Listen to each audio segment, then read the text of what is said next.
मैं कहाँ से आया हूँ। मैं जब छोटा था मेरे को लगता था कि मैं बहुत कुछ कर सकता हूँ। जैसे जैसे बड़ा हुआ दिमाग में बैठ गया कि मैं कुछ नहीं कर सकता। उसके पीछे बहुत सारी वजहें थी। उसमें से सबसे बड़ी वजह थी जब मैं 10th क्लास में था, तब हमारी फैमिली में कुछ मेजर प्रॉब्लम्स हो गई।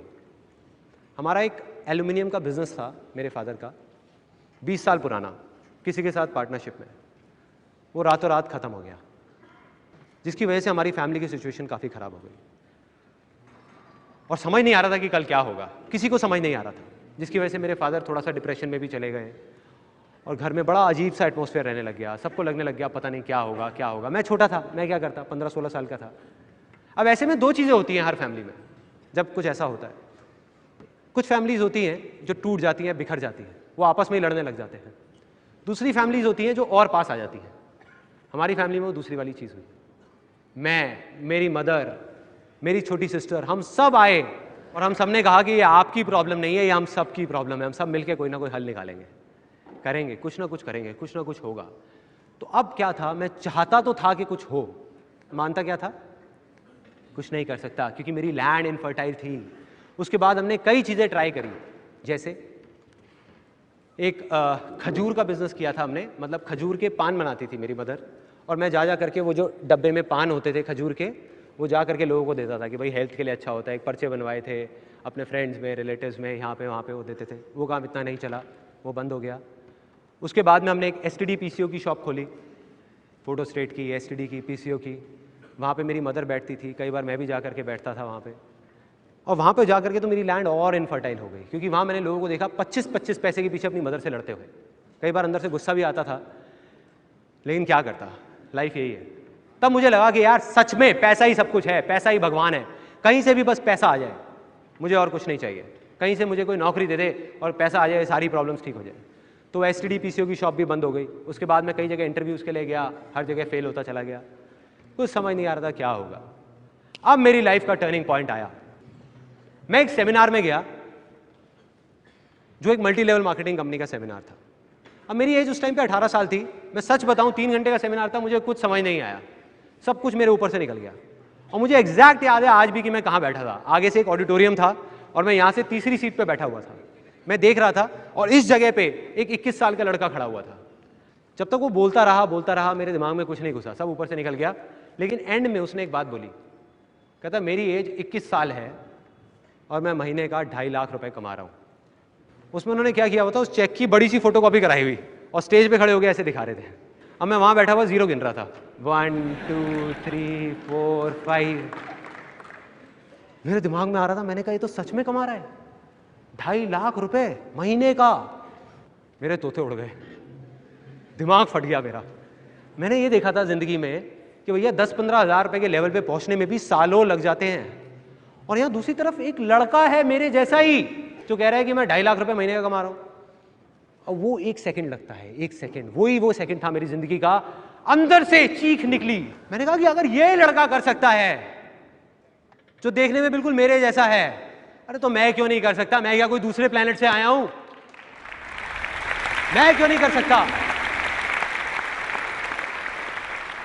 अगर इसके लिए आसान है तो मेरे लिए भी आसान है।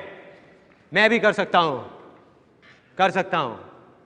और जैसे ये 2 वर्ड्स आए मेरी लाइफ में, जैसे ही अंदर तक मैंने मान लिया कि सब कुछ आसान है, तो मेरे अंदर चेंजेस आने शुरू हो गए।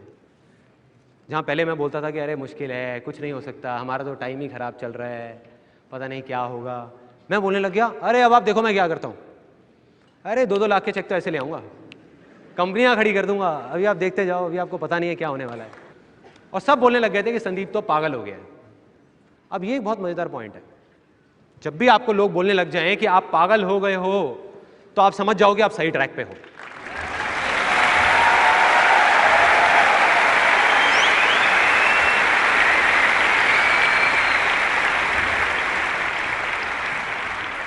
थोड़ा सा तो पागल होना पड़ेगा। वही हुआ, मैं पागल हो गया, अजीब अजीब बातें करने लग गया। मतलब अंदर से मुझे लगने लग गया बहुत आसान है। लैंड फर्टाइल हो गई, एक स्टेप कंप्लीट। दूसरा स्टेप डिस्कवर करना था कि क्या करना है। अब 2 आवाजें थी, बाहर की आवाज, अंदर की आवाज। मैं उस आदमी को जिसको मैंने स्टेज पे देखा था, उसको देख करके मैं सोच रहा था कि मुझे ऐसा बनना है। वो ये कर रहा है तो मैं भी यही करूंगा और मैं 2.5 लाख रुपए कमाऊंगा। मेरा इंटरेस्ट नहीं था, मेरे अंदर की कोई आवाज़ नहीं थी, सब बाहर की थी। तो मैं वहाँ 20-25 लोगों को लेकर के गया उस कंपनी में, एक ने भी ज्वाइन नहीं किया। और जिनको लेकर के जाता था वो मेरा और ज़्यादा मजाक उड़ाते थे कि भाई कहाँ लेके गया था तू, और वो कहते थे तेरा 2.5 लाख का चेक आएगा उसमें से थोड़ा हमें भी दे दियो। तो मतलब मैं फेल हो गया बुरे तरीके से। 2 वजह थी उस फेलियर की, एक ये कि वो मेरे अंदर की आवाज़ नहीं थी, दूसरी ये कि मैं शेयरिंग नहीं समझ पाया था। मैं वहाँ लोगों को उनके फ़ायदे के लिए नहीं लेके जा रहा था, अपने फ़ायदे के लिए लेके जा रहा था। मन में क्या था एक 18 साल के लड़के के, मुझे अपनी फैमिली की प्रॉब्लम सॉल्व करनी है। भाड़ में गए ये लोग, तो मैं लोगों को बेवकूफ़ नहीं बना पाया। तो अब ये जो मैं फेल हुआ वो मेरी अच्छी किस्मत थी या बुरी किस्मत? बुरी है, अच्छी कैसे हुई? उस टाइम के हिसाब से तो बुरी किस्मत है ना। लेकिन यही बेवकूफ़ी है, क्योंकि बुरा तो कुछ है ही नहीं इस दुनिया में, क्योंकि जो होता है अच्छे के लिए होता है। Success comes from experience and experience comes from bad experiences. मतलब के सक्सेस है अगर वो आपके पास आ सकती है तो सिर्फ एक्सपीरियंस से, और एक्सपीरियंस अगर आ सकता है आपके पास वो आ सकता है खराब एक्सपीरियंसेस से, अच्छे एक्सपीरियंसेस से नहीं। राइट। और वो चीज़ मुझे समझ आ गई जब उस कंपनी में गया। उसका फ़ायदा ये हुआ, फाइनेंशियली मैं फेल हो गया, लेकिन फ़ायदा ये हुआ बहुत अच्छी अच्छी बातें सुनने को मिली। ये सारी बातें समझ आने लग गई जो मुझे नहीं समझ आती थी, कुछ अलग थी वो बातें, तो वो दिमाग में घुस गई कि हाँ इसका मतलब फेलियर का भी फ़ायदा है। तो मैं उदास नहीं हुआ। उसके बाद फिर मैंने बाहर की आवाज़ सुनी, फिर से दोबारा वही गलती करी। मेरे को मेरे रिलेटिव्स ने, फैमिली में, अब पता नहीं मजाक मजाक में या सच में, उन्होंने सबने चढ़ा दिया कि अरे यार संदीप तू तो बिल्कुल हीरो लगता है। और मैंने सोचा इतने सारे लोग कह रहे हैं तो गलत थोड़ी होंगे। अब मैंने बाहर की सुनी, मैं चला गया हीरो बनने के लिए, मॉडल बनने के लिए। मैंने कहा मैं बनूंगा, इतने लोग कह रहे हैं तो। चला गया, जा करके देखा मेरे जैसे हीरो हजारों लाइन लगा के खड़े हैं और 2.5 रुपए की कचौड़ी खा रहे हैं।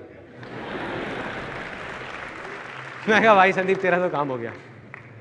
लेकिन मैंने हिम्मत नहीं हारी, मैंने कहा नहीं कुछ तो करूंगा, कुछ तो करूंगा, आसान है आसान है आसान है आसान है। आसान है तब तक काम नहीं आएगा जब तक अंदर से आवाज़ नहीं आएगी। वही हुआ मेरे साथ। मैंने बहुत बोला, बहुत मन में आया कि नहीं कर लूंगा कर लूंगा कर लूंगा, अंदर से था ही नहीं मॉडलिंग करने का, हीरो बनने का, एक्टिंग का। गया जा करके ऑडिशन देने जाता था, ब्लैंक हो जाता था, भूल जाता था, अंदर से मज़ा ही नहीं आता था। कुछ म्यूज़िक वीडियोज़ करी, कुछ ऐसी म्यूज़िक वीडियोज़ की अगर मैं आपको यहाँ दिखा दूँ तो आपका हंसते हंसते पेट दर्द हो जाएगा। जब मेरा 5 साल का बेटा तंग कर रहा होता है घर में, हुड़दंग मचाया होता है उसने, तो मेरी वाइफ वो वीडियो को प्ले कर देती है और बेटा वहाँ टिक के बैठ जाता है और देख के हंसता रहता है, पापा ही क्या कर रहे हैं। फेल हो गया। मैं ये मानता हूं, जैसे मैंने अभी आपको कहा, कि अगर आप कामयाब हो सकते हो तो सिर्फ और सिर्फ अपने फेलियर्स की वजह से, अपनी सक्सेस की वजह से नहीं। तो ये मेरी लाइफ का इतना बड़ा फेलियर मेरी लाइफ की एक बहुत बड़ी सक्सेस लेकर के आने वाला था, जो मुझे नहीं पता था। बाद में समझ आया। कैसे? मॉडलिंग करते टाइम मेरा एक दोस्त आया जो कहीं से एक फोटोग्राफ्स खिंचवा करके लाया, और वो फोटोग्राफ्स मैंने देखी तो मैंने देख करके कहा, मैंने कहा यार ये तो क्या फोटोग्राफ्स हैं, मजा आ गया। उस टाइम पे डिजिटल कैमरास नहीं होते थे, तो मैंने कहा कि यार ये तो मजा आ जाएगा, ये मेरे को सीखनी है। मतलब पहली बार लाइफ में अंदर से आवाज आई कि मुझे फोटोग्राफी सीखनी है यार, मुझे सीखनी है, मुझे फोटोग्राफर बनना है। न्यूज़पेपर में एक ऐड देखी, उनके पास गया, एक छोटा सा 2 हफ्ते का फोटोग्राफी का कोर्स ज्वाइन कर लिया। मुझे नहीं पता था मैं क्या करूंगा, क्यों कर रहा हूं, किस लिए कर रहा हूं, सोचा ही नहीं, बस दिल की सुनी। अंदर से होता है ना, फीलिंग आती है कि यही तो चाहिए था, मिल गया। अपनी मदर के पास गया, उनसे 12,000 रुपये लिए और जा करके कैमरा खरीद के आ गया। रिलेटिव्स की, फ्रेंड्स की, सबकी फ्री में फोटोग्राफ्स खींचने लग गया। मुझे नहीं पता था मैं क्या कर रहा हूं, क्यों कर रहा हूं, करता रहा करता रहा करता रहा। अब क्या होता है कि जब अंदर से भी आवाज आती है ना, तो लाइफ में कभी ना कभी ऐसी स्टेज आएगी आप लोगों की लाइफ में, आप स्टेप उठा लोगे, एक्शन ले लोगे, और जो आप चाहते हो वो जा करके रियलिटी से टकराएगा, जो बहुत अलग होगा। मैं चाहता था एक बहुत अच्छा फोटोग्राफर बनना, लेकिन रियलिटी क्या थी कि मेरे जैसे लाखों फोटोग्राफर्स इंडिया में, जिन्होंने 1 साल का कोर्स, 2 साल का, 4 साल का भी कोर्स किया हुआ है, वो लोग भी ज़्यादा कुछ नहीं कर पा रहे थे। और मैंने क्या किया था, सिर्फ 2 हफ्ते का कोर्स। मतलब मैं कोई बहुत अच्छा फोटोग्राफर नहीं था। बस अब वो टर्निंग पॉइंट था कि मेरा फेलियर मेरी सक्सेस कैसे बना। उन 1 लाख फोटोग्राफर्स में और मुझ में एक छोटा सा फर्क था। मैं मॉडलिंग में फेल हो चुका था, वो नहीं हुए थे। मैंने जब मॉडलिंग के लिए धक्के खाए थे तो मुझे पता था कि 90% मॉडलिंग एजेंसीज फ्रॉड हैं। तो मैंने क्या किया, मैंने एक लिस्ट बनाई 70-80 फ्रॉड एजेंसीज की और 10-15 जेन्युइन मॉडलिंग एजेंसीज की, और लोगों को बांटनी शुरू कर दी कि ये फ्रॉड है, फ्रॉड है, फ्रॉड है, ये जेन्युइन है, जेन्युइन है, जेन्युइन है। और ये चीज़ लोगों को अच्छी लगने लग गई। उसके बाद मैंने एक छोटी सी ऐड निकाली न्यूज़पेपर में, फ्री पोर्टफोलियो, और लाइन लग गई, बहुत सारे लोग आ गए। मैंने लोगों को सच बोला, कोई घुमा फिरा के नहीं, कुछ नहीं, सीधी सीधी बात। मैंने कहा भाई देखो ऐसा है, मैं कोई बहुत बड़ा फोटोग्राफर नहीं हूँ, अभी नया नया कोर्स किया है मैंने यहाँ से 2 हफ्ते का। तो एक ऑप्शन तो है कि आप खुद रोल लेके आओ, खुद प्रोसेसिंग कराओ, और आपकी कॉस्ट आएगी, आप देख लो ये है, आपकी कॉस्ट आएगी 3,000 रुपये। दूसरा ये है कि मैं आपके लिए सब कुछ करूँ। अब अगर मैं किसी भी होलसेल मार्केट में जाता हूँ तो वही फिल्म रोल जो आपको 150 रुपये का मिलता है, मुझे 50 रुपये का मिलता है, उसमें मुझे 1,500 रुपये बचेगा। तो आप जैसे कहोगे वैसे कर लेंगे, ऐसे या ऐसे। उन्होंने कहा यार हमें क्या प्रॉब्लम है, आप ही कर लो ना, हमारा तो खर्चा उतना का उतना है। देखो मेरा उस टाइम भी यही मानना था, आज भी यही मानना है, और हमेशा यही रहेगा कि अगर ज़िंदगी में कभी भी कुछ करना है ना तो सच बोल दो, घुमा फिरा के बातें मत करो, सच बोल दो। और लोग आए। मुझे याद है मैंने 4800 रुपये की अपनी वो पहली ऐड दी थी, जिसकी वजह से मेरे से करीबन 7 या 8 लोगों ने पोर्टफोलियो बनवाया, और मेरी ज़िंदगी की जो पहली इनकम थी 15 से 20 हज़ार रुपये की यहाँ से आई। This was the first success of mine.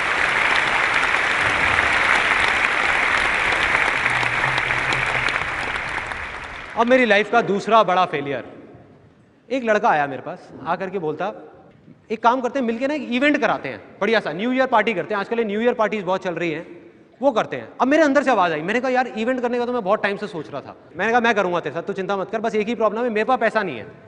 कहता यार तू पैसे की टेंशन मत कर, पैसा सारा मैं लगाऊंगा, तू बस काम कर। मैंने कहा हो गई डील, 1 महीने तक काम मैं करूँगा, पार्टी मैं कराऊंगा, सब कुछ मैं कराऊंगा, एंड में पैसा तेरा लगेगा, जो बचेगा 50-50। कहता कोई दिक्कत नहीं है, डन।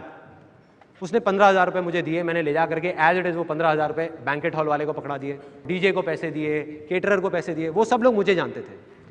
जा करके खुद प्रिंटर को थोड़े से एडवांस दिया, वो प्रिंट्स बनवाए, स्टिकर्स, पोस्टर्स, जा करके यूनिवर्सिटी में लगाए, बैनर्स लगाए। अब प्रॉब्लम क्या हुई थी कि उससे 3 दिन पहले वो जब इवेंट था, उस भाई ने मुझे आकर के बोला, कहता कि मैं अब और पैसे नहीं दे सकता। मैंने कहा भाई पैसे तो देने पड़ेंगे क्योंकि बाकी लोगों को देने हैं, अगर नहीं दिए तो वो मुझे जानते हैं, मुझे आकर के पकड़ लेंगे। कहते अब देख ले फिर तू मत कर। मैंने कहा ऐसा नहीं हो सकता, करना पड़ेगा। तो फिर मैंने कहीं से अरेंज करके पैसे अपने दोस्तों से, यहाँ से किसी से 5,000 रुपये लिए, 2,000, 3,000, 1,000 इकट्ठे करके सबको पैसे दी थी। इवेंट हो गया, सक्सेसफुल हो गया। 31 दिसंबर 1999 की रात थी। इस इवेंट का नाम था डिक्स 2000, मतलब सन 2000 का नया साल शुरू होने वाला था। एक बैग में सारे पैसे थे। मैं उसके पास गया, मैंने जा करके बोला, मैंने कहा चल भाई अब ऐसा करते हैं, हम हिसाब कर लेते हैं, तूने जो पैसा लगाया मैंने लगाया, उसको हटा के और फिर आधा आधा कर लेते हैं। कहता कौन सा हिसाब? कहता कौन से पैसे? और वो गाड़ी में बैठा अपने दोस्तों के साथ में निकल गया। एक वो दिन था, एक आज का दिन है, मैंने ज़िंदगी में कभी उसको दोबारा नहीं देखा। एक नॉर्मल ह्यूमन बीइंग होता, कोई एलियन नहीं होता, तो वो क्या करता ऐसी सिचुएशन में? रोने लग जाता, परेशान हो जाता। मैं खुश हो गया क्योंकि अंदर बैठा हुआ था कि लाइफ में जो एक्सपीरियंस है वो खराब एक्सपीरियंसेस से आया।